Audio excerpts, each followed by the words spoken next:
Okay, so this video needs some stats before I begin. So, vacancy rates in just adult social care are currently 9.9%. There is a 29% turnover rate in care workers in 23. It's 8.8% in GPs and 28% in call handlers for Ambulance Trust in 2022. 1 in 11 care worker roles are vacant. There's also a high reliance on overseas nationals, with 23% in London being non-British. Yep. So let's explore how to improve recruitment and retention in your health and social care business and whiteboard this shit up. Let's go. Boom.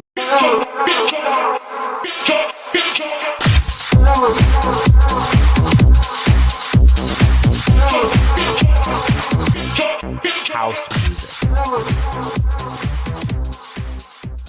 So, hello and welcome back to another edition with me. My name is Mike. The company is Cavill. I am the owner and founder of said business, and we've been supporting businesses in the health and social sector to increase their productivity and outputs of the staff, and therefore also increase the quality of their patient-led care. And we've been doing that for over 7 years, and despite my wonderful complexion, which I always tell you, and I know none of you believe, I have been working in HR for over 19 years, and there's not a lot of stuff that I've not seen or heard about in that period of time.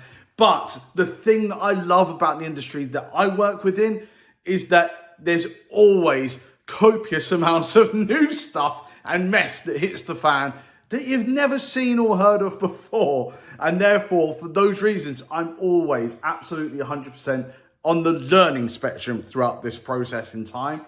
So, with that said, I want to get into how to improve your recruitment and retention as a social care health and there. So, with that said, without further ado, I want to get into looking at how to improve the recruitment and retention in your health and social care business for you. Let's go. Hello.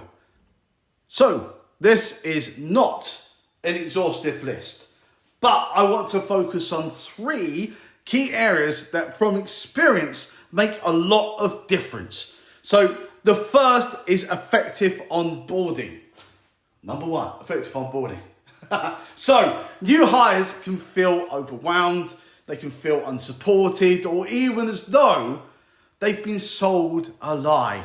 No way. Really, Mike? Seriously? Well, yes, they can. And I want to give an example of this. So I went to work for the police force. I know.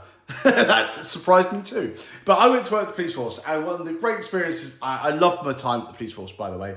But I have to say that, they told me. No, I loved working at the police. I did, honestly, I loved working at the police force.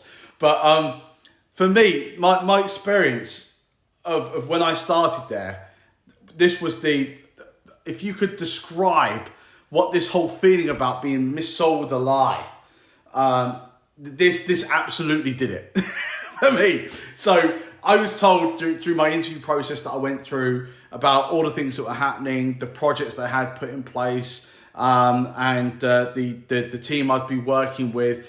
And when I went there, the police force hadn't really done change in a way that could lead to redundancy before. This was kind of a new process on the back of obviously the downturn like 2010. Yeah. So it was kind of a new world for them. And as we were going through this particular process, I'd be guiding them through that change program and the implications on the staff. By the way, police officers different to police staff. So as we were going through that particular process, I remember the first day I started, I went to the police station to work, not for other reasons.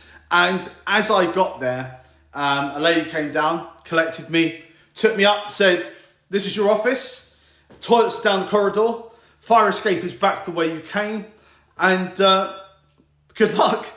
That's what I got, literally. And I walked through the door, and there was, and I'm no word of a lie, there was a stack of files that was on my desk. And they said, get started by reading your way through that. And it was an absolute nightmare of a way to start. I've not met anybody in the team. I've not been introduced to anybody. In fact, they had to walk around, went, oh, someone's in this office. Are you Mike? Are you he? And I was like, yes. And they're like, oh, we're in your team. We're working with you. I was like, oh, that's amazing. It's great to find that out and finally establish that. But the point is if you thrust people into that particular nightmare in that particular way with no onboarding process, no strategy to get people introduced into the team, the function of what they're even meant to be doing, some background as to what they're meant to be reading to make this massive chunk a little bit more easier to get through. Without those things, people can turn up and go, you have got to be freaking joking. There's no bloody way I'm doing that. Jog on. And that is a big situation that happens from experience in lots of businesses. It wasn't just me. I was not alone in that situation scenario. It happens to others quite a lot. And when they do find that, they tend to go. And they tend to go fairly quickly. So you've got to remember, effective onboarding is really essential. But for some reason, it's really bad and doesn't really happen an awful lot of the time. Okay, so with that said, you can have ineffective onboarding that has led to increased turnover rates. No brainer, right? Of course you can. And impacted on the business and its cultures. Just think, you've got a mass of people coming in and a mass of people leaving. How can that not impact on the people that are staying in the culture that you have? So what's the frickin' resolution then, Mike? If I have bad and ineffective onboarding strategies, what can I do? Well, first one is you can build a structured onboarding process. Obviously, a structure introducing someone gradually into their role, the business, and their objectives. Mentorship, a budding system, someone that they can be with and learn and be introduced into the organisation. Structured probationary objectives would be a great one as they're building on their probationary periods. And, oh my God, regular one-to-ones and support. Why wouldn't you do those sorts of things? So let's look at staff benefits. So this goes without saying, right? I get this, but the benefits in health and social care are complete shite. And there's a reason for that. There's no money for staff benefits. So staff are looking at roles outside of the industry, and they're now even more attractive than the roles that they're doing. So budget constraints impact on your ability to offer the best benefits that you can to help retain and attract staff into your sector, into your business. So what's the solution, Mike? God damn it. Well, you've got to think outside the box. It's not all just about money. Yes, money is a key contributor, but there are more. We talk about the 5 things. So the 5 things, this is really important to me. 5 things doesn't mean you've only got 5 things, but if you looked at an individual having 5 reasons to come and work with you in your business, money's number 1. Take it off the table, right? That's the easy one. Everyone gets that one, money. But that means there's 4 others. There's 4 more that could be there. That could be around the environment, the culture. It could be around the work that you're actually doing. People get a lot from the work they do when they're helping people and supporting people in the way they do. Intrinsic rewards within the health and social care arena. That's absolutely true. It could be flexibility. It could be looking at other benefits that you can get outside of that. So increased annual leave for your birthday. It could be so many different things. And this is where we come back to thinking outside the box.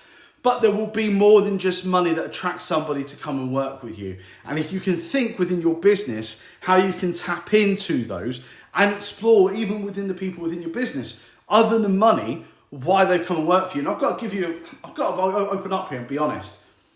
If people are going into working within health and social care for the money, there's something wrong with them, because there isn't any. If you're going into working in health and social care because the financial recompense you're going to get from working within health and social care, then you are really not getting the idea of what the problem is at the moment within this industry and sector.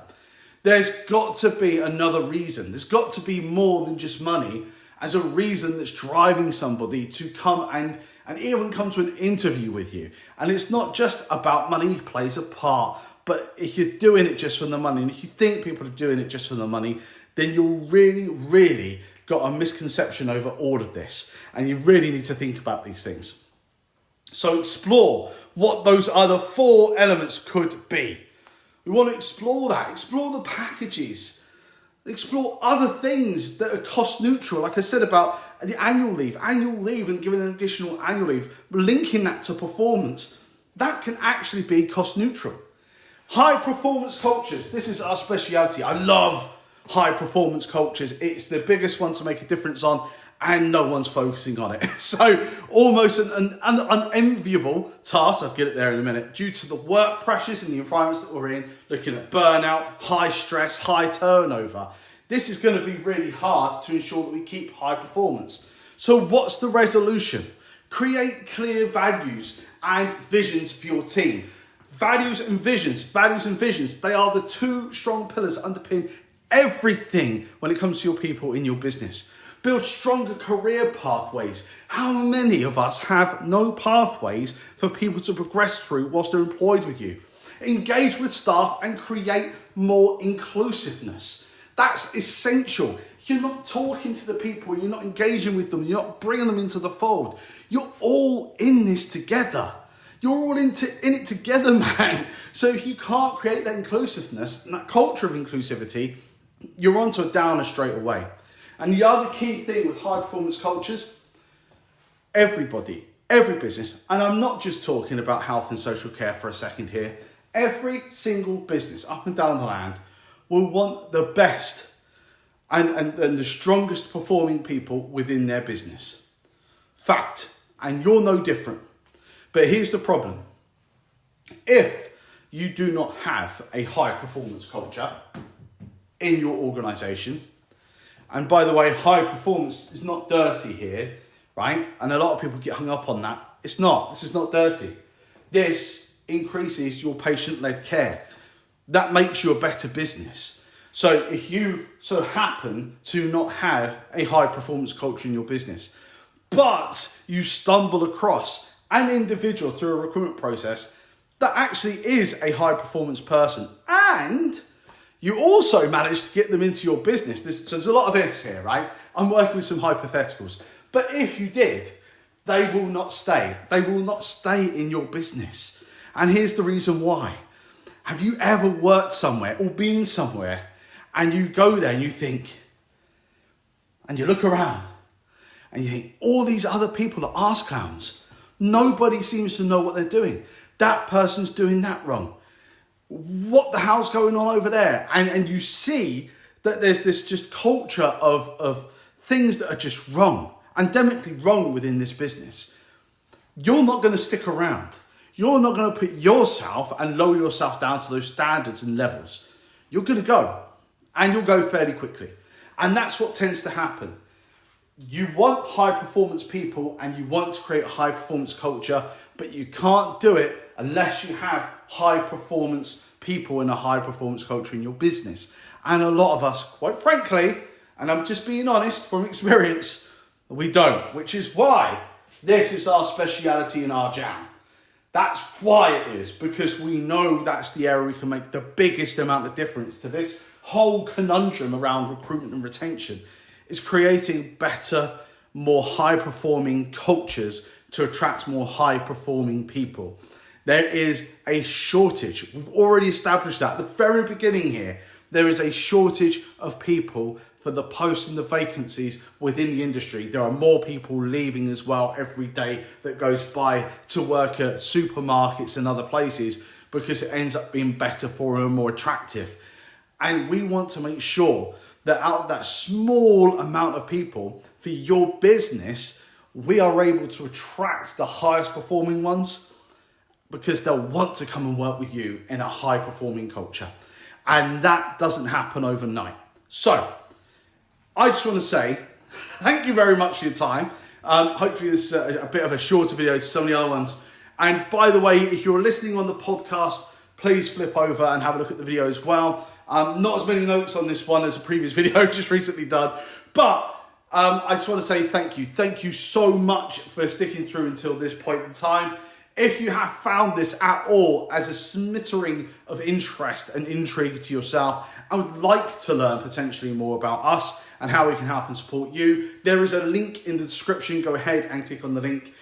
Just for full disclosure, it is a no bullshit. There is no webinars. There is no other crap that's on there. It is a very simple funnel to come through and see if we can even explore the suitability of whether we could work with each other and even be able to help and support you and your business. Either way, I would implore you, please, to help us to grow our channel and support more people and get out there with our message to more people as well. And that will be happening by liking the video, clicking subscribe, and potentially sharing and doing whatever the jam is you got to do with these videos these days. And I'd really appreciate that. Thank you. Good night. Good evening. Take care. Drive safely. Bye.